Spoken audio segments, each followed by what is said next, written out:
సభాయ నమః.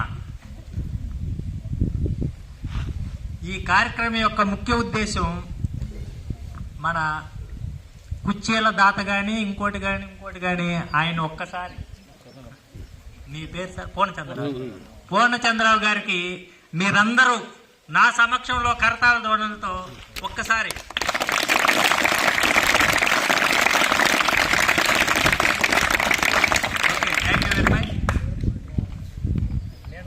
రెండు మాటలు చెబుతా. ఎందుకంటే ఇప్పుడు వరకు ఆయన నన్ను పోగొట్టం, నేను ఆయన్ని పోగొట్టం కావాల్సింది.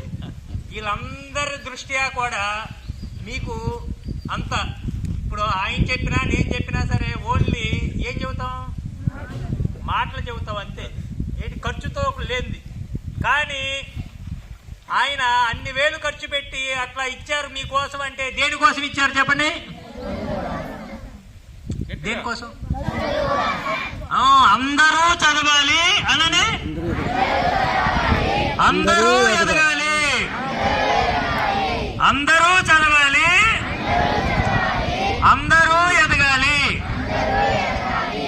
మామూలుగా నేనైనా మీ హెడ్ మాస్టర్ అయినా ఇంకొకళ్ళైనా సరే ఎట్లా ఉంటుందంటే, మనం మాత్రం బాగుంటే చాలు, మిగతా వాళ్ళు ఏమైపోయినా పర్వాలేదు అనుకుంటారు. కానీ ఇట్లాంటి మూమెంట్లో ఈ 21వ శతాబ్దంలో ఇటువంటి దాతలు ప్రోత్సహించడానికి ఆయన మాటలే చాలా ఇన్స్పిరేషన్ అన్నమాట.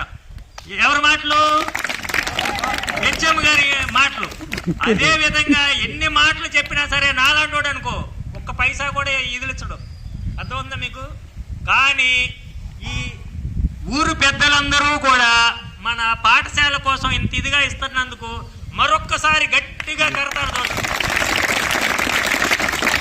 మీరు ఎప్పుడైతే ఇట్లా తప్పట్లు కొట్టారో అప్పుడు మీ ఆరోగ్యం బాగుంటుంది.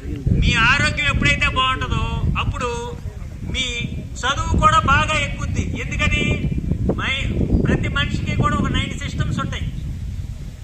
ఎన్ని సిస్టమ్స్ ఉంటాయి? 9. సిస్టమ్ అంటే తెలుసా? వ్యవస్థలు. 9 వ్యవస్థలు ఉంటాయి. 9 వ్యవస్థల్లో బేసికల్గా 2 వ్యవస్థలు ఉంటాయి. ఏంటిది? Anatomy, physiology. ఎనాటమీ అంటే శరీర నిర్మాణ శాస్త్రం, దాంట్లో ఒక 3 ఉంటాయి.